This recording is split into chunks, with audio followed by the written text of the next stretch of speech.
Hello and welcome, ladies and gentlemen. Hello and welcome, Dallas Fort Worth and the whole world, listening to Radio Azad and watching it on TV1. तमाम सुनने वालों को अस्सलाम वालेकुम, नमस्कार, सत श्री अकाल, very very warm welcome to the show. उम्मीद करता हूँ कि आपके वीकेंड जो है वो बहुत अच्छा गुजरा होगा जी. आज का हमारा शो ज़रूरी इसलिए है कि ये ज़िंदगी की बुनियादी ज़रूरतों में से है. हम लोग ये चाहते हैं कि जैसे हर इंसान ये चाहता है कि उसके, आपने कभी कोई ऐसा आदमी देखा है अपनी ज़िंदगी में जो पैसा नहीं कमाना चाहता? क्योंकि अगर वो पैसा कमाएगा नहीं तो जिएगा कैसे, खाएगा कैसे, ख़ुद को कैसे पालेगा, घर को कैसे पालेगा, अपनी लाइवलीहुड्स कमाए बगैर तो ये सब कुछ नहीं हो सकता. तो हर आदमी ये चाहता है कि ये बेसिक कुछ नीड्स के अंदर है कि वो कुछ पैसा लता जो है वो कमाए ताकि अपनी ज़िंदगी को गुजारने के काबिल कर सके या जीने के काबिल कर सके. बिल्कुल इसी. अच्छा, फिर क्या होता है? फिर आप दो रास्ते चुनते हैं. एक अच्छाई का रास्ता होता है जिससे आप पैसा कमाते हैं, एक बुराई का रास्ता होता है जिससे आप पैसा कमाते हैं, पैसा आप कमा ही लेते हैं. और आखिर में जो भी रास्ता आपने अपनाया है उस रास्ते के ऊपर चलने के जो असरात हैं वो आपकी ज़िंदगी पे मुरतब होते हैं. Consequences, you have to face the music of the रास्ता जो आपने लिया अपने लिए. ठीक है. बिल्कुल इसी तरह हर इंसान ये चाहता है. मैं आज तक कभी किसी ऐसे इंसान से नहीं मिल सका, बच्चों से लेके बड़ों तक, जो इज़्ज़त नहीं चाहते. हर इंसान चाहता है कि उसकी इज़्ज़त हो. अब चाहने में और पाने में बहुत फ़र्क है. जैसे आपको पैसा कोई देता नहीं है, बेसिक नीड के पैसे आपको बचपन में घर में मिलते हैं और उसके बाद आपको पैसे कमाने पड़ते हैं, दुनिया में निकलना पड़ता है, एक रास्ता अपना के, एक काम करके, उस पर मेहनत करके आप पैसा कमाते हैं. बिल्कुल इसी तरह इज़्ज़त भी कोई आपको देता नहीं है. बेसिक घर में जो चीज़ें मिलनी होती हैं वो मिल जाती हैं, टूल्स आपको मिल जाते हैं और उसके बाद आप उस पर डेवलप करते हैं कि आप क्या चाहते हैं. बिल्कुल इसी तरह इज़्ज़त भी कमाई जाती है. अब हम चाहते तो हैं बहुत कुछ, लेकिन उसके लिए हम काम नहीं करना चाहते. काम करने के लिए ज़रूरी है कि आप समझें कि हम क्या चाहते हैं, उसको हासिल कैसे किया जाएगा, रास्ता क्या है उसका. आज का हमारा टॉपिक है कि इज़्ज़त कमाई कैसे जाती है. इज़्ज़त है क्या चीज़? क्या इसके लिए कोई कॉन्क्रीट स्टेप्स हैं जो हम ले सकते हैं ताकि हमें वो एडिक्वेट इनफ इज़्ज़त मिल सके जिसमें हम अपनी क्रिएटिव ज़िंदगी जो है या जो भी हमारी ज़िंदगी है उसको हम जी सकें? या ये एक आइडिया है जो बाकी चीज़ों की तरह हमने अपने जहन में बना लिया है और अब हम इसको चाहते तो हैं, हासिल तो करना चाहते हैं, लेकिन करना कैसे इसके बारे में हमें कुछ पता नहीं. सो ये है आज का हमारा टॉपिक. स्क्रीन पे नंबर है जी आपके पास और रेडियो का नंबर है 9725019390 और आप इस डिस्कशन का हिस्सा बन सकते हैं. मैं ये भी जानता हूँ कि इस किस्म के जो टॉपिक्स हैं, हम इज़्ज़त चाहते तो सभी हैं, लेकिन इस किस्म के टॉपिक्स में भी हम लोग बात नहीं कर सकते ज़्यादा, क्योंकि इसके लिए समझ की ज़रूरत है. एक बात याद रखिएगा, स्विमिंग सीखे बिना स्विमिंग पूल में छलांग मारना और उसके बाद गिला शिकवा करना कि मैं डूबने लगा था या मैं डूब गया या मुझे गोते आए या मैं मरने लगा था, ये पहले सीखना पड़ेगा छलांग मारने से पहले. सो बिल्कुल इसी तरह जितने भी मैं अपने इर्द गिर्द लोग देखता हूँ जिनको इज़्ज़त नहीं मिलती है या उनको इज़्ज़त के बारे में हर वक्त इशू रहता है, उसकी एक बुनियादी वजह ये है कि हमने इज़्ज़त है क्या चीज़, इसको कमाया कैसे जाता है, इसके बारे में हमारी दीन दुनिया के जो उलूम हैं वो क्या कहते हैं.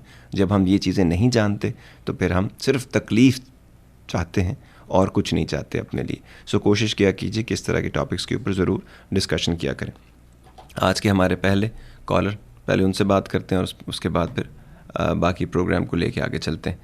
Hello, you're on the air. अस्सलाम वालेकुम मुराद जी, कैसे हैं? जी वालेकुम सलाम, बिल्कुल ठीक ठाक. आप कैसी हैं? जी अल्हम्दुलिल्लाह, अल्लाह का लाख लाख शुक्र है.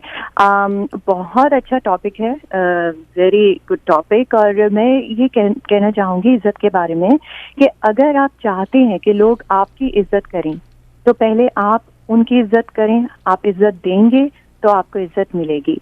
हमेशा इज़्ज़त के बदले जो है ना इज़्ज़त ही मिलती है, और इज़्ज़त के बदले अगर बेइज्जती तो नहीं मिलती आपको. और लेकिन अक्सर ऐसा होता है कि बहुत जो छोटे और कमज़र्फ लोग होते हैं वो अगर आप उनको इज़्ज़त दें या उनसे प्यार से या झुक के मिलें तो वो आप समझने लगते हैं कि ये आपकी कमज़ोरी है. वो उसको ये समझने लगते हैं आपको किसी को रिस्पेक्ट देना, और आपकी बजाय इज़्ज़त के बदले में वो आपको इंसल्ट करते हैं आपकी. तो ये भी जानना बहुत ज़रूरी है कि जो कमज़र्फ लोग होते हैं उनके साथ आप बहुत ज़्यादा इज़्ज़त से पेश नहीं आते, लेकिन हमेशा जो है, और इज़्ज़त आप कमाते हैं, इज्जत आपको मिलती नहीं है। और आपका क्या ख्याल है कि हम किस तरह से जो है ना इज्जत को कमा सकते हैं, क्या क्या तरीके हैं और वो क्या चीज़ें हैं जिससे हमको इज्जत मिल सकती है? क्योंकि इज्जत तो खरीदी भी नहीं जा सकती, ना इज्जत आप बोल के किसी से ले सकते हैं, तो इज्जत किस तरह से हमें मिलेगी? Nice of you ma'am, thank you very much. Point भी आपका अच्छा था जी, सवाल भी आपका अच्छा है। और ज़िंदगी में जहाँ पर ज़र्फ़ वाले लोग आपको मिलेंगे बहुत, वहाँ पर ज़्यादातर लोग आपको कम ज़र्फ़ मिलेंगे। सच बात कहनी चाहिए, क्योंकि उससे जो है ना थोड़ी सी हिम्मत भी बढ़ती है और आदमी के कॉन्सेप्ट्स भी क्लियर रहते हैं। ये पहली बात तो ये है कि हमें इस बारे में क्यों नहीं पता कि इज़्ज़त क्या चीज़ है, ये कैसे कमाई जाती है। इसके कुछ रीज़न्स हैं, पहले उसको फिगर आउट करना पड़ेगा। बचपन में किसी ने नहीं बताया कि इज़्ज़त कैसे कमाई जाती है। जो स्कूल में पढ़ते थे, जिस कॉलेज में गए, उसमें कभी इस बारे में किसी ने बात ही नहीं की, क्योंकि प्रैक्टिकल इम्प्लिकेशन की जो नॉलेज है ना, उसके बारे में हम बिल्कुल ही नाबलद हैं उन चीज़ों के बारे में।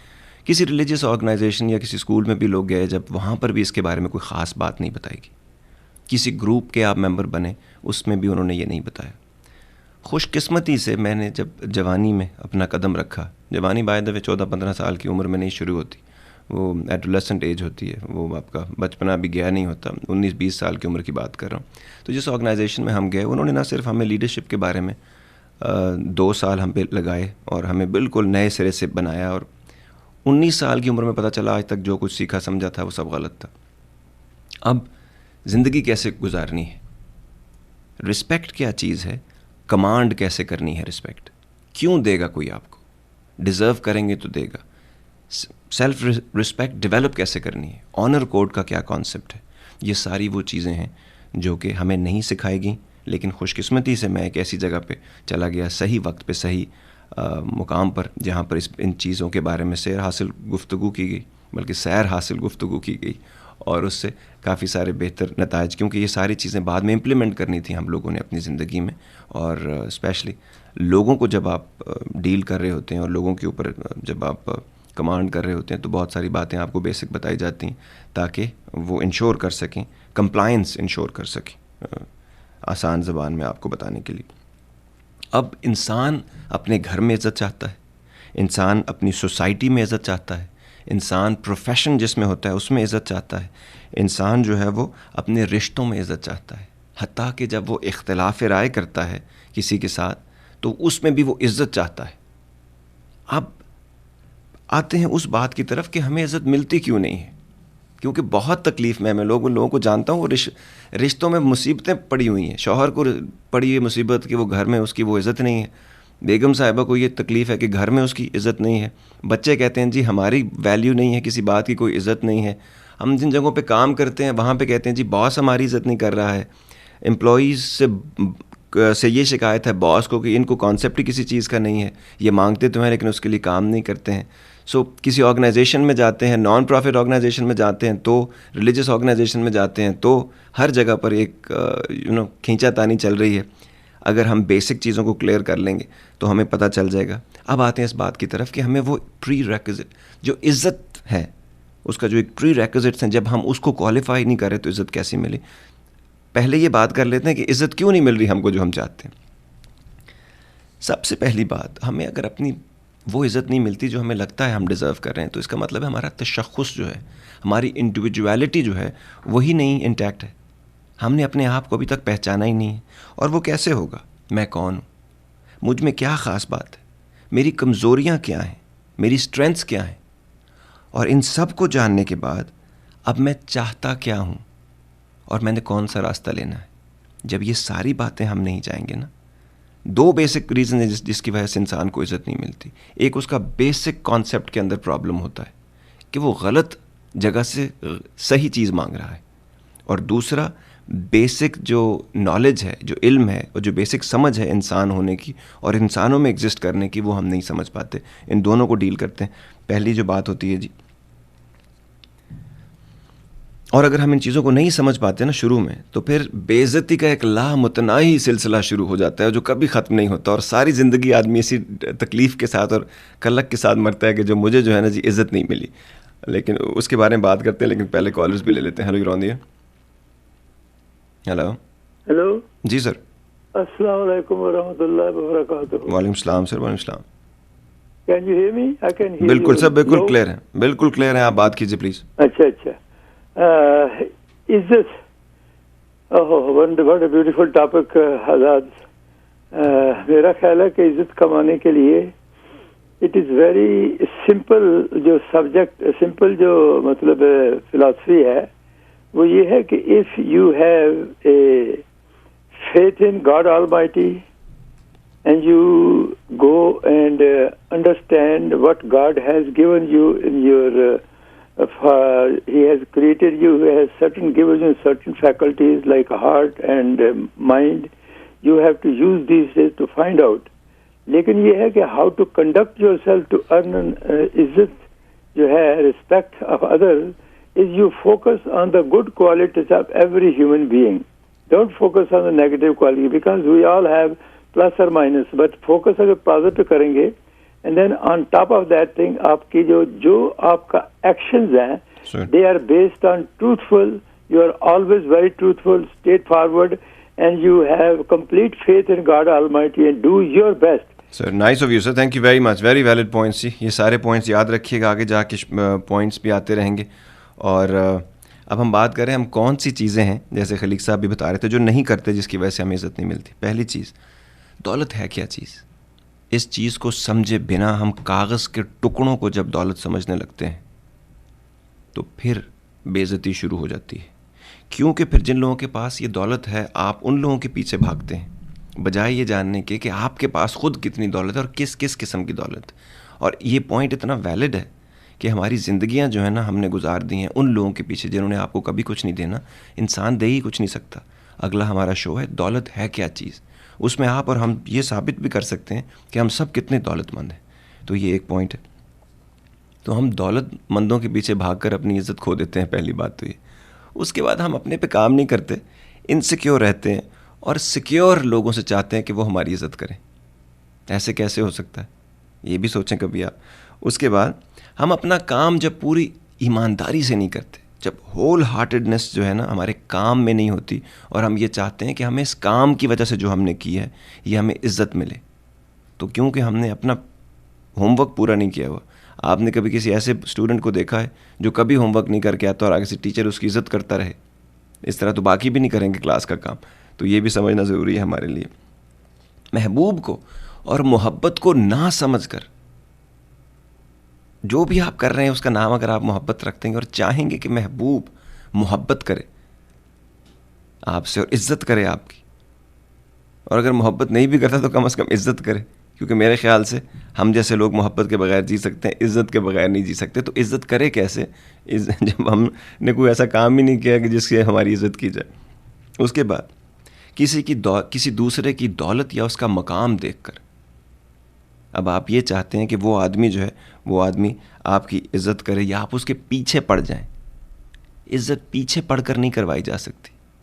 आप ज़ोर ज़बरदस्ती से ये काम नहीं करा सकते। हम चाहते हैं कि ये ज़ोर ज़बरदस्ती हो जाए और हमारा काम जो है ना ये उसमें इज़्ज़त हमें मिल जाए।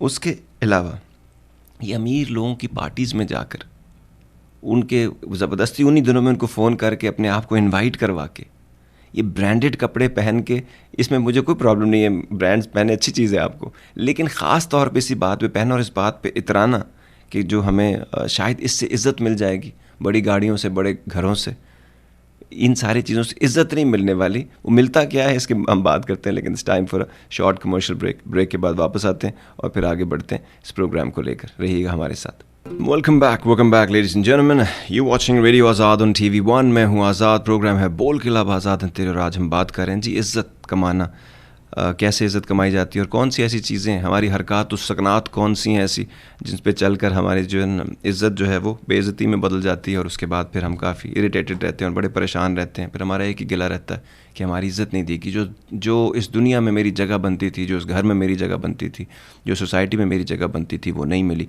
हम बात कर रहे थे कौन सी ऐसी चीज़ें हैं जो हम गलती से किए चले जा रहे हैं, बिकॉज बिना सोचे समझे सब कर रहे हैं, हम भी करेंगे तो वैसे ही हो जाएंगे। जैसे हम बात कर रहे थे ना, ब्रांड्स बड़े बड़े पहन के या ब्रांड्स की चीज़ों को यूज़ करके, और वो दिखा के हमें लगता है कि हम पैसा अपना दिखा के या चीज़ें करके इज़्ज़त कमा लेंगे। तो ऐसा नहीं होना, क्योंकि जिन लोगों को इज़्ज़त की समझ है ना, वो कभी भी इन बातों की वजह से आपकी इज़्ज़त नहीं करेंगे। वो उन बातों की वजह से आपकी इज़्ज़त करेंगे जब आप बोलेंगे, जब आपके जो अमल हैं उसको सामने रखा जाएगा और ये सारी चीज़ें जो हैं वो सामने आएंगी, तब आपकी इज़्ज़त होगी। मुंह टेढ़ा कर करके इंग्लिश बोलने में आपकी इज़्ज़त नहीं है। जुमला जिस ज़बान में आप मर्ज़ी बोलें, नपा तुला हुआ होना चाहिए, सीधा होना चाहिए, सिंपल होना चाहिए और मैसेज कन्वे होना चाहिए। ये असल बात है और उससे पता चलेगा कि आपकी क्या जगह है और कहाँ आपको रखना है। उसके अलावा ख़ुद कभी किसी आदमी ने अगर कोई कंस्ट्रक्टिव सोच उसके पास से छू कर नहीं गुजरी, तो जो लोग कंस्ट्रक्टिव काम कर रहे होते हैं उन लोगों पे सिर्फ तनकीद करने से अगर आप चाहते हैं कि किसी प्लेटफॉर्म पे आपको इज़्ज़त मिल जाएगी, तो ये नहीं होने वाला। ये कुदरत के कानून के ख़िलाफ़ है। अब आगे भी जाके देख लीजिएगा। अक्लमंद आदमी से ये चाहना कि कम अकल की वो इज़्ज़त करे, ये भी नहीं होने वाला है। ये क्या करना चाहिए इसके बारे में भी हम बात करते हैं, लेकिन ये बिल्कुल वैसा है। जो चीज़ आप डिज़र्व नहीं करते उस चीज़ को चाहना और उसमें आपकी के लिए आपको लगना कि मेरी इज़्ज़त हो इस काम में, यहीं से गड़बड़ शुरू हो जाती है। मेरे साथ कॉलर है, इस बात को आगे जारी रखते हैं कि वो कौन कौन सी बातें हैं जिनकी वजह से हम अपनी इज़्ज़त अपनी निगाहों में और दूसरों की निगाहों में खो देते हैं। कोई है हमारे साथ? और रोंदिया, अस्सलाम वालेकुम। जी वालेकुम। Couple of points which I wanted to say about this topic. Very Sure. interesting. आपने पैसे के बारे में तो कहा, लेकिन पावर के बारे में आपने नहीं कहा कि people who are in positions of power, they get respect rather than for their own intrinsic qualities of that person. ठीक है, एक तो ये। Second thing is, I think people आजकल जो मैंने observe किया है कि if you agree with them, then they respect you. लेकिन जहाँ आपने disagree किया, and it can be in a very very respectful manner, लेकिन जो है जहाँ आपने limit draw की या no कहा, I think people tend to check out of the relationship. और तीसरा पॉइंट जो मेरा ये है कि we talk about earning respect by deserving it. लेकिन we have to realize कि respect जो है it's a two-way street. और ताली जो है वो दो हाथ से बजती है। आप डोमेस्टिक अब्यूज के सिचुएशन में देख लें जो बहुत कॉमन है, 1 in 4 households and 1 in 4 women suffer from domestic abuse. जो शौहर कहते हैं वो कहते हैं कि हमारी वाइफ जो है वो हमें रिस्पेक्ट नहीं करती। लेकिन जब आपको कांस्टेंट नैगिंग हो, कांस्टेंट क्रिटिसिज्म हो, जहाँ पे फिजिकल वायलेंस हो, तो फिर जो है the first thing that goes from such a relationship is respect and trust. So it's a very very important point, and sometimes we absolve ourselves from responsibility and we put the blame on the other person, but I think it's very important that we have to really evaluate our own behavior as well. Nice of you ma'am, thank you very much. बहुत अच्छे points और काफ़ी सारे points आए थे। मैं एक एक पॉइंट को एलैबोरेट करता हूँ। जैसे पहली बात उन्होंने ये की कि पावर जो है, जो लोग जिनके पास ताकत होती है वो इसको इस्तेमाल करके जो इज़्ज़त चाहते हैं, असल में वो पावर, कोई इंसान भी पावरफुल होता नहीं है। दूसरे लोग अपनी कमज़ोरी की वजह से किसी आदमी को पावरफुल कर देते हैं। तो जब भी जो आदमी पावर डिज़र्व नहीं करता है, अगर उसके हाथ में पावर चली गई है, तो उसका मतलब ये है कि वो सोसाइटी जो है या वो जो ऑर्गेनाइजेशन है, it has gone to the dogs. पहली बात, वैसे कोई किसी को ताकत नहीं देता। हर बंदा चाहता है, ये इंसान की नेचर है, हर बंदा चाहता है ताकत उसके पास रहे, इवन कि वो डिज़र्व करे या ना करे, ताकत उसके पास रहनी चाहिए। लेकिन क्योंकि जब ये लोग देखते हैं सोसाइटी में, और हमने एक हालात से ऐसे बना दिए जैसे पैसे वाला ताकतवर नहीं हो सकता, लेकिन क्योंकि हमने पैसे को इतना इम्पॉर्टेंट कर दिया है कि अब जिसके पास पैसा होगा वही ताकतवर हो जाएगा, वही पॉलिटिक्स में चला जाएगा, वही ही is going to be sitting at the helm of the affairs and making decision and everybody else is going to bow down to them. So ये हमारा कसूर है। पहली बात तो ये। दूसरी बात जो आपने कहा, एक बड़ा अच्छा पॉइंट था आपका डिसएग्रीमेंट वाला, कि जब डिसएग्रीमेंट होती है तो people check out from the relationship. पहली बात है, आपने ऐसे लोगों से रिश्ता क्यों रखा हुआ हमने कि डिसएग्रीमेंट होने पे वो चेक आउट कर लें रिलेशनशिप से। जो आदमी रिलेशनशिप से सिर्फ इस बात की वजह से निकलता है कि वो डिसएग्रीमेंट है या कोई मसला है, इसका मतलब है टू बिगिन विद उस बंदे के साथ रिश्ता रखना ही गलत था। रिश्तों में लोग रहते हैं और एग्रीमेंट हो या डिसएग्रीमेंट हो, वो साथ चलने की कोशिश करते हैं, और the only thing that will trump everything else is going to be the logic. दो बंदों के बीच में लॉजिक अगर जिसका भी लॉजिक बेहतर होगा, जिसका लॉजिक कंस्ट्रक्टिव होगा, और जिसका एम, जो दो बंदों को साथ होने में एक एम होता है, चाहे वो कोई भी रिश्ता हो लोगों का, मियाँ बीवी का हो, बहन भाई का हो, ऑर्गेनाइजेशन में हो, नॉन प्रॉफिट जहाँ पे मर्जी हो, दो बंदे एक मकसद के लिए साथ होते हैं। उस मकसद के लिए अगर वो चीज़ कंड्यूसिव है तो इससे कोई फ़र्क नहीं पड़ता कि आप एग्रीमेंट करें या डिसएग्रीमेंट करें। मकसद को नज़र में रखना चाहिए और हर बंदा उसके हिसाब से अगर चलेगा तो कभी डिसएग्रीमेंट नहीं होगी। दूसरी बात आपने कहा रिस्पेक्ट टू वे स्ट्रीट होती है। अच्छा पॉइंट है, बिल्कुल सही कहा आपने। रिस्पेक्ट देंगे तो रिस्पेक्ट मिलेगी। रिस्पेक्ट लेकिन हम भूल जाते हैं कि दो किस्म की होती है। एक रिस्पेक्ट होती है बेसिक ह्यूमन राइट्स की रिस्पेक्ट, हर इंसान की एक जगह है और उस जगह पे उसकी रिस्पेक्ट है। उसके बाद आता है अगला लेवल रिस्पेक्ट का। वो लेवल रिस्पेक्ट का अगर आप चाहते हैं तो उसके लिए आपको 4 काम करने पड़ेंगे। उसके बगैर बेसिक रिस्पेक्ट जो होती है ना, सोशल सिक्योरिटी जब आपको गवर्नमेंट देती है ना तो $50,000 महीने के नहीं दे देती, सिर्फ 1100, 1200, $1300 देती है ताकि आप बेसिक जो ह्यूमन राइट्स हैं जो आपके वो पूरे हैं और आप अपनी नीड्स पूरी कर सकें। वो वांट्स के पैसे नहीं देती। लेकिन अगर आप वांट्स चाहते हैं तो उसके लिए फिर कमाना पड़ता है, काम करने पड़ते हैं, बड़ा कुछ होता है। बिल्कुल इसी तरह एक हद से ऊपर की रिस्पेक्ट जो है वो सिर्फ तब मिलेगी आपको जब आप 4-5 काम करेंगे। और वो रिस्पेक्ट कमानी पड़ेगी कैसे? पहली बात, आपकी इंटेंशंस क्या हैं। अगर आपकी इंटेंशंस किसी भी उस जगह पे जहाँ पे भी हम काम करते हैं या घर के लिए इंटेंशंस आपकी बेहतर हैं तो आपको रिस्पेक्ट ज़्यादा मिलनी चाहिए। उसके बाद आते हैं जी, दूसरी जो चीज़ है वो है कोशिश कितनी करते हैं आप। कोशिश इन द राइट डायरेक्शन। कोशिश तो कोल्लू का बैल भी बहुत करता है, वो चलता रहता है लेकिन कहीं पहुंचता नहीं है क्योंकि वो गोल दायरे में घूमता रहता है। एक बंदा कहता है जी मैं चलता तो रहता हूँ हर वक्त। कोशिश सही डायरेक्शन में अगर आप कर रहे हैं और उसके रिजल्ट्स क्या आ रहे हैं, ये तीसरी चीज़ है। चौथा, इन तमाम चीज़ों को सामने रख के आपके एक्शंस क्या हैं। और पांचवा, आपका कंट्रीब्यूशन कितना है। ये 5 चीज़ें जब हम करते हैं तो फिर अगला जो लेवल है ना, जो इंटेलेक्चुअल लेवल है, जो फिलॉसफी है रिस्पेक्ट की, जो हायर लेवल ऑफ रिस्पेक्ट अगर आप चाहते हैं किसी भी चीज़ की तो वो तब मिलेगा, वरना बेसिक ह्यूमन राइट्स के हिसाब से जितनी जो रिस्पेक्ट है वो मिलेगी। अब आते हैं बात डोमेस्टिक वायलेंस के, जो बहुत ही अच्छा पॉइंट है। ये सारे पॉइंट बहुत वैलिड है, इसलिए मैं चाहता हूँ कि इसके ऊपर एलैबोरेट किया जाए। ज़ाहिरी बात है अगर डोमेस्टिक वायलेंस कहीं पे हो रहा है, लेकिन जब तक लोग इतने पहली बात तो ये है, लोग सच बोले ना तो लोग इस काबिल ही नहीं है कि उनसे रिलेशन रखे जाएं। सच बोलें, क्योंकि रिलेशनशिप रखने के लिए बेसिक रिस्पॉन्सिबिलिटी, इंसान जो बंदा भी चाहता है कि जी उसको बहुत उसकी काबिलियत और लोग उसकी वाह वाह करें और उसकी बहुत इज्जत हो, तो उसका एक सिंपल सी एक कसौटी है, आप रिस्पॉन्सिबल कितने हैं। आप जितने ज़्यादा रिस्पॉन्सिबल होंगे, जैसे हज़रत अली का कॉल है ना कि इंसान उतना ज़्यादा कीमती है जितना ज़िम्मेदार है। जितना ज़िम्मेदार आप ज़्यादा होंगे, जितने आप डिपेंडेबल होंगे और जितने आप रिस्पॉन्सिबल होंगे, उतने आपकी इज़्ज़त ज़्यादा होगी, उतनी आपकी वैल्यू ज़्यादा होगी। अब डोमेस्टिक वायलेंस के जो इश्यूज़ हैं या जो भी घर में हो रहा है, जब भी हाथ उठ जाता है तो फिर उसके बाद अगर आप समझते हैं कि ये सब ठीक हो जाएगा, ये बहुत मुश्किल है। मैच्योर लोगों से जब तक हम रिश्ते नहीं तय करेंगे शुरू में, और ये चीज़ कि मैंने ये चीज़ अल्लाह पे छोड़ दी, अल्लाह ने आप पे सब छोड़ा हुआ है।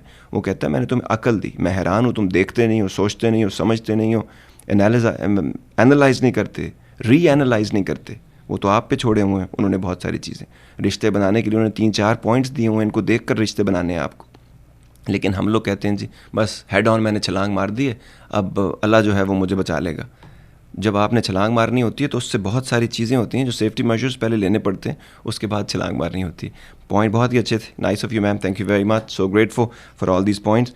तो ये बातें समझना ज़रूरी हैं। ये जो भी पॉइंट्स इन्होंने दिए हैं इसमें से बहुत सारी ऐसी चीज़ें जो हम रोज़ अपनी ज़िंदगी में करते हैं और हमें लगता है कि हम हाईएस्ट लेवल ऑफ रिस्पेक्ट जो है वो हमें मिल जाए बिकॉज हम हाईएस्ट लेवल ऑफ रिस्पेक्ट दे रहे हैं।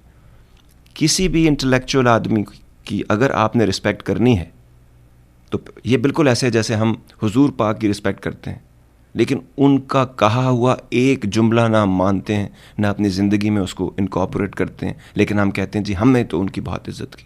आपको लगता है रिजल्ट उधर से भी वैसा ही आना है। सो जब भी आप किसी आकिल आदमी के साथ बात करेंगे ना, ये बिल्कुल ऐसा है कि हम वो अब उन पॉइंट्स की तरफ आते हैं। बेसिक लॉजिक की जो कमी होती है उसकी वजह से हमें हमारी इज़्ज़त नहीं मिलती। मसलन अक्लमंद आदमी से कम अकल आदमी ये चाहे कि उसकी इज़्ज़त की जाए, ये नहीं होने वाला है। अब आप सोचेंगे कैसे? अक्लमंदों की महफिल में अगर कम अकल आदमी इज़्ज़त चाहता है ना, तो वो सिर्फ एक तरीका है उसका, चुप चुप रहेंगे। जाहिलों की महफिल में अगर अक्लमंद आदमी इज़्ज़त चाहता है तो चुप चुप रहेंगे। ये दोनों चीज़ें जिस बंदे को समझ नहीं आती वो कभी इज़्ज़त नहीं पाएगा। झूठे माशरे से सच्चा आदमी चाहता है कि मेरी इज़्ज़त हो, नहीं होने वाला है। सच को पहले आप बोलेंगे, सीखेंगे, समझेंगे, फिर अपने इर्द गिर्द एक एनवायरनमेंट बनाएंगे। उस एनवायरनमेंट में सच्चे आदमी का बोलबाला होगा और बाकी लोग उससे इंस्पायर होंगे। झूठे लोग सच्चे आदमी से नहीं इंस्पायर होते, वो तो क्रिटिसाइज़ कर करके खुद मर जाएंगे और मार देंगे इसी तरह। तो ये चीज़ भी समझना ज़रूरी है। जानने वाला जो है, आप चाहें कि ना जानने वाले की इज़्ज़त करें, वो सिर्फ इतनी इज़्ज़त की जा सकती है जो बेसिक है। उससे ऊपर अगर आप इज़्ज़त चाहते हैं, रब कहता है क्या कभी जानने वाला ना जानने वाले के बराबर हो सकता है? ये रब कहता है। तो ये आप खुद सोच लें, जानने वाला ऊपर जाएगा, ऊपर उसके पास ज़्यादा करीब है, या ना जानने वाला?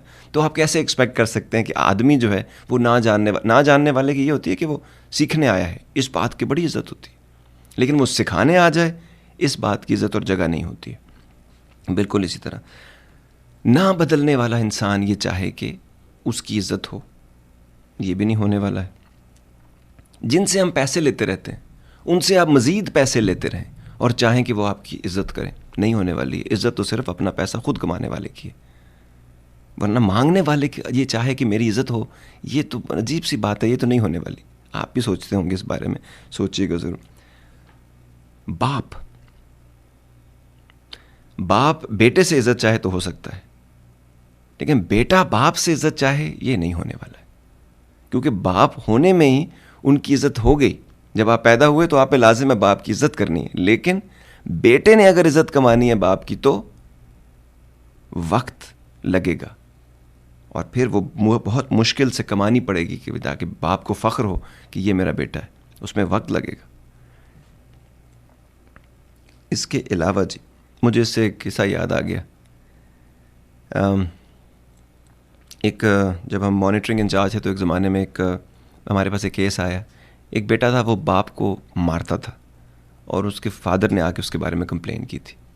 लेकिन ये बात छोटी सी कमर्शियल ब्रेक के बाद करते हैं और उम्मीद करता हूँ कि रहेंगे आप हमारे साथ। Welcome back ladies and gentleman, you watching radio Azad on TV1। मैं हूँ आज़ाद, प्रोग्राम लेके जी आगे बढ़ते हैं। और वो बात जो हमने की थी वो ये थी कि एक केस मेरे पास आया कि एक बेटा है जिसने अपने बाप को काफ़ी अरसे से वो मारता रहता है। तो खैर मैंने उनको बुला लिया अपने पास, बैठे बाबा जी थे आए और उन्होंने बताया। वो इस हद तक उनकी टांग ऑलमोस्ट ज़ाया कर चुके थे वो मार के बेटे की तरफ से। तो मैंने उस बेटे को और बाप को दोनों को साथ बिठाया और मैंने कहा जी मसला क्या है। तो उन्होंने जो भी मसले वगैरह अपने बताए। तो फिर मैंने बाबा जी से कहा कि आप बैठें ज़रा, मैं बेटे को लेके बाहर गया और उसको फिर मैंने समझाया उसको मैंने, क्योंकि देखें हर समझाने की भी different strokes for different folks, हर बंदे को बात समझाई नहीं जा सकती। जो आदमी अपने बाप को मारते मारते उस हद तक चला गया हो और जवान हो गया हो और अब ऑलमोस्ट उसकी टांग उसने एक ज़ाया कर दी हो, उसको आप प्यार से बात नहीं समझा सकते। लेकिन फिर भी मैंने पहली दफ़ा उसको मैंने समझाया कि ये मत करो, इसकी वजह से काफ़ी ये प्रॉब्लम होती है। फिर रोज़ वो यहाँ आते हैं, बुज़ुर्ग आदमी, मैंने आपको समझाया एक दफ़ा, तो आइंदा नहीं करना। खैर वो समझा दिया, वो चला गया। कुछ दिनों के बाद बाबा जी फिर आए, उन्होंने कहा जी मेरे बेटे ने मुझे बहुत मारा है। ओके, मैंने बेटे को बुलाया। इस दफ़ा मैंने उससे बात नहीं की। इस दफ़ा जो उसका बनता था मैंने उसके साथ वो करवा दिया। महीना एक सीधा नहीं चल सका वो। जब वो चलने के काबिल हुआ तो 4 महीने तक कंप्लेन कोई नहीं आई। लेकिन उसके फादर को बैठ के मैंने एक दफ़ा बात की, मैंने कहा बाबा जी मैं आज हूँ यहाँ, कल नहीं हूँगा, ये मेरे डर की वजह से आपके साथ ये नहीं करेगा, लेकिन आपने ये मार कमाई है। अगर आपने ठीक काम किया होता बाप होने के नाते और उसकी माँ को, जिसकी वजह से वो सारा इशू था क्योंकि बड़ा लंबा केस था, वो सब कुछ अपने अपने काम से किया होता तो आज आपके साथ ये ना हो रहा होता। ये सिर्फ ये बताने की वजह थी कि बहुत सारे लोग बहुत सारी चीज़ें करते हैं जो आप कमाते हैं अपनी ज़िंदगी में और फिर आप चाहते हैं कि जी हमारी इज़्ज़त हो। अब आते हैं उन पॉइंट्स की तरफ जिसको करेंगे तो इज़्ज़त मिलती है और लॉन्ग टर्म में इज़्ज़त मिलेगी। अगर किसी जगह नहीं मिली आपकी को इज़्ज़त तो इसका मतलब है उस जगह पे उस काम की और आपकी इज़्ज़त नहीं है और नहीं मिलेगी। उसके लिए जगह बदलनी पड़ेगी। कानून कुदरत का हिसाब, अगर आपको मछली की इज़्ज़त साहिल पे नहीं है, सांस उसका उखड़ जाता है, वो बर्बाद होने लगती है, तो मछली की इज़्ज़त पानी में है, तो ये जगह ढूंढनी बहुत ज़रूरी होती है हम लोगों के लिए। वो चीज़ जो मेरे ख़्याल से पर्सनली मैं जो सोचता हूँ और जो मैं देखता हूँ आज तक की ज़िंदगी में, इज़्ज़त मिलती कैसे है? सबसे पहले अपनी ड्यूटीज़ पूरी करने से। कोई बंदा भी आपके सामने खड़ा होकर नहीं कहेगा कि आपने अपना काम नहीं किया। ऊपर से जो लोग मर्जी करते रहे, अंदर से उनके अंदर हैबत सी तारी रहेगी आपकी कि इस बंदे ने अपना काम पूरा किया हुआ है, तो इज़्ज़त करेंगे वो। अपने गिफ्ट पर काम करने से। हर इंसान को रब ने एक ऐसे वस्फ दिया हुआ है कि अगर हम उसको पॉलिश कर लें तो हम मिरेकल्स कर सकते हैं। दुनिया का कोई भी हार्ड वर्क गिफ्ट का मुकाबला नहीं कर सकता, क्योंकि खुदाई देन का मुकाबला इंसान अपनी सोच से करके और मेहनत से नहीं कर सकता। ये मेरी अपनी ज़िंदगी का एक्सपीरियंस है। तो जो भी जिसके पास टैलेंट है, उस टैलेंट को पकड़ लेने से और उस पर काम करने से। फिर एक और चीज़, जो बंदा गिफ्टेड होता है ना, उसको समझ होती है, वो दूसरे बंदों की गिफ्ट की इज़्ज़त करता है। अगर आप दूसरे के गिफ्ट की इज़्ज़त नहीं करते हैं और अगर उसका गिफ्ट आपसे बेहतर है और आप ये उसको नहीं कह पाते, तो उसका मतलब है आपने विल ऑफ गॉड को भी डिनाई किया है, अपने गिफ्ट की भी बेइज्जती की है, और रब की तरफ से जो उनको गिफ्ट मिला है उसकी भी आपने इज़्ज़त नहीं की। ऐसे बंदे की हमेशा इज़्ज़त होती है जो कि अपने से बेहतर लोगों की के टैलेंट को सामने रख के या उनके साथ मिलकर कुछ करना चाहता है या उनसे इंस्पायर होता है और अपने ऊपर मज़ीद काम करता है। उसके बाद always up holding your part of the deal. जो भी रिश्ता है, जो भी काम है, आपने अपना काम मजबूती से पूरी तरीके से करना है, जहाँ फेशानी से करना है, पूरे दिलो जान से करना है, होल हार्टेड होकर करना है। इस बात की हमेशा इज़्ज़त होगी। इंसाफ करने से, जिस रिश्ते में भी हम हों उसमें इंसाफ करते रहने से आपकी इज़्ज़त होगी। और अगर आपकी इज़्ज़त नहीं भी कर रहे लोग, तो फिर भी उनके दिल में एक अजीब सी चीज़ होगी जो वो नहीं उसको समझ पाएंगे कि ऐसा ये धड़का सा क्यों लगा रहता है हमें, तो उसको फिगर आउट करना ज़रूरी है। टाइम टेस्टेड इंटेग्रिटी, जिस आदमी को वक्त ने जांचा और परखा हुआ है लोगों ने, उस आदमी की इज़्ज़त रहेगी। अगर आप टके टके पे बिक नहीं रहे हैं, आपका एक स्टैंड पॉइंट है और उस स्टैंड के ऊपर आप चलते हैं, तो आपके इर्द गिर्द के लोग, आप कुछ भी कर लें, वो आपकी इज़्ज़त नहीं छोड़ सकते करना। मसाइल रहेंगे लेकिन इज़्ज़त उनको होगी इस काम की। उसके लिए अपनी ज़बान पर कायम रहने से, से what you mean what you से, जिस आदमी ने ये किया उसकी भी इज़्ज़त रहेगी।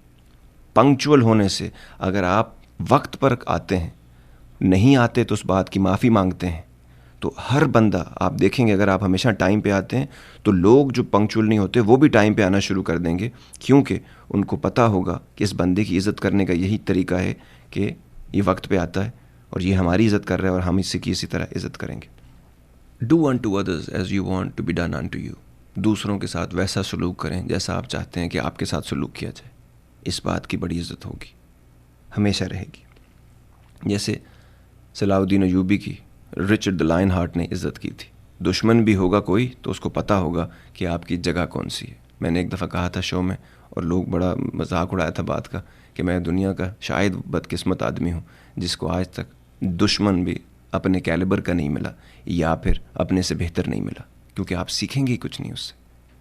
कभी भी दुश्मनी तो करनी ही नहीं चाहिए किसी भी हाल में, लेकिन अगर किसी से किसी स्टैंड पॉइंट पे कर भी लिए तो दुश्मन अपने से बेहतर ढूंढना है, ताकि आप उससे लड़ने के लिए अपने आप को तैयार करें और बेहतर से बेहतर काम करें और बेहतर इंसान बने और अपने बारे में वो चीज़ें जानें जो आपने कभी नहीं जानी।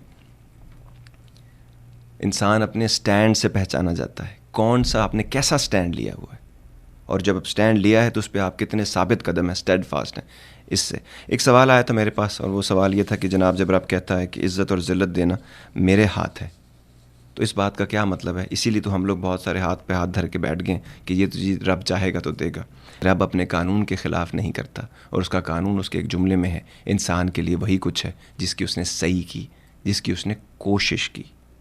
रब के कानून को समझने से, रब का कानून उसकी मर्ज़ी है, उसकी मर्ज़ी को समझने से, अपने आप को उसके साथ अलाइन करने से, उस पर अमल करने से रिज़ल्ट्स वही मिलेंगे जो रब चाहता है।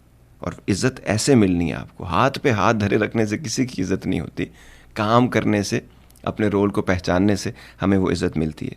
मसनवी मौलाना रूम में एक बहुत अच्छा किस्सा है। मूसा अलैहिस्सलाम ने कहते हैं जी रब से पूछा कि है मेरे रब, ये इस तरह के जो होते हैं ना, ये सिंबॉलिक स्टोरीज़ होती हैं, इसमें एक लाइन होती है जो आपने, मॉरल ऑफ द स्टोरी होती है, क्या मेरे रब तू कभी हंसता भी है? तो कहा हाँ मैं हंसता हूँ। तो उन्होंने पूछा कब? तो उन्होंने कहा जब मैं किसी को इज़्ज़त देना चाहूँ और दुनिया उसको ज़िल्लत देना चाहे तब मैं हंसता हूँ, क्योंकि ये हो नहीं सकता। तो इसका मतलब है जो लोग रब के कानून को समझते हैं, अपने रोल को समझते हैं, अपना काम पूरा करते हैं, उनको आप जलील नहीं कर सकते। चाहे आप कुछ भी कर लें, उनको इज़्ज़त मिलेगी। ये रब का वादा है और वो वाहिद एंटिटी है जिसका वादा जो है ना, वो कभी वो वादा ख़िलाफ़ नहीं होता, वो अपने रब वादे के ख़िलाफ़ नहीं करता। फिर हम ये चाहते हैं, मुझे ये लगता है कि हम लोग अक्सर रब से डील कर रहे होते हैं। हम ये चाहते हैं कि, लोगों को भी जानता हूँ, बात भी होती है कि रब जो आप चाहते हैं मैं वो करूँगा, लेकिन मेरे लिए ये कर दे। गलत डील है ये। तो इस हमारी तो औकात ही नहीं है ये सब कुछ कहने की। उसने पहले ही हमको इतना कुछ दे दी, उसने हमारी इज़्ज़त पहले ही बहुत कर दी है। अगर वो सिर्फ हमसे हमारी आँख ले लेना तो बात ख़त्म होगी। अगर वो हमसे कोई भी हमारी एक चीज़ दे दे, उसने हमें पहले ही इतना कुछ दिया, वो उसके साथ डील नहीं हो सकती। उसके लिए काम किया जा सकता है, बिकॉज मुझे सारे टूल्स मिल गए हैं उसकी तरफ से, हर चीज़। अब मुझे काम करना है अपना। ये बिल्कुल ऐसा है, किसी कंपनी में आप जाएं, CEO ने क्या किया, वो SOP बनाई है, standard operating procedure of the organization. एक ऑर्गेनाइजेशनल बिहेवियर है, आप काम करेंगे तो रिवॉर्ड है, नहीं करेंगे तो उसकी पनिशमेंट है, कैरेट एंड स्टिक, सिंपल। लेकिन आप ये चाहते हैं कि कंपनी का CEO आपके लिए अपना कानून बदल दे। प्रैक्टिकल नहीं है ना। आप ज़रा सोचें, ज़मीनी हक़ाइक़ भी देखा करें, फिर बाद में चीज़ें मांगा करें। कोई है हमारे साथ? हेलो रौंदी है। हाँ जी, नमस्ते आज़ाद भाई। जी जी नमस्कार, अस्सलाम वालेकुम। हाँ। कैसी हैं? हाँ बिल्कुल ठीक, आप बताइए। बिल्कुल ठीक। अब आप आ गई हैं, ठीक हो गए? वेरी नाइस, चलो अच्छी बात है। क्या क्या कहती हैं, आज इज्जत के मामले में मसला ठीक है, इश्यूज होते हैं? बिल्कुल ठीक। बहुत डिफिकल्ट टॉपिक्स ले आते हो। मैं उस दिन बोलना भूल गई, मुझे इसलिए हल्का फुल्का शो करना पड़ता है। आपके शो के बाद दिमाग को रिलैक्सेशन मिलना चाहिए। हम लोगों ने ये मुश्किल बातें बचपन में नहीं की, इसलिए मुझे जवानी और बुढ़ापे में करनी पड़ रही हैं। अगर हम शुरू में कर देते ना तो मसला ही खत्म हो जाते। मैं भी इस वक्त गाने गपशप लगा रहा होता, लोगों से एंजॉय कर रहा होता। यस। जी क्या लगता है? बहुत बहुत इम्पोर्टेंट टॉपिक है। It's very necessary to understand also. और अभी भी मुझे लगता है 99% लोगों को ये पता नहीं चलता है। सो या डेफिनेटली। तो आप क्या सोचते हैं इसके आप ये बारे देखें, में? आपने कितनी अच्छी बात की आपने कि 99% लोगों को ये पता नहीं चलता। हाँ। कि उनके मतलब उनको ये लगता है कि उनकी इज्जत नहीं हो रही। हाँ। मैं आपको यकीन से कह रहा हूं कि मैंने अपने पूरी जिंदगी में आज तक एक दफा नहीं फील किया कि मेरी इज्जत नहीं हुई। मेरी हर जगह पे इज्जत हुई, और जहां पे भी मुझे लगता है कि यहां पर हमारी इज्जत नहीं होनी, तो ना मैं ऐसी जगह पे जाता हूं, क्योंकि ऐसी जगह होती हैं, ऐसे एनवायरनमेंट होते हैं, ऐसे ग्रुप्स होते हैं, ऐसी महफिलें होती हैं, ऐसे घर होते हैं, ऐसे रिश्ते होते हैं जहाँ पे लोगों को इन चीज़ों की कदर ही नहीं होती। तो ये हमारा कसूर है, हम उन जगहों पे जाके बैठते हैं और हम जाहिलों से चाहते हैं कि वो अक्लमंद की इज़्ज़त करें, हम झूठों से चाहते हैं कि वो सच की इज़्ज़त करें। हमारा सिस्टम ही कुछ ठीक नहीं है। और जनाब अब वक्त हुआ चाहता है आखिरी 3-4 बातें करने का, और उसके बाद एक छोटी सी बात और फिर आपकी नज़्म।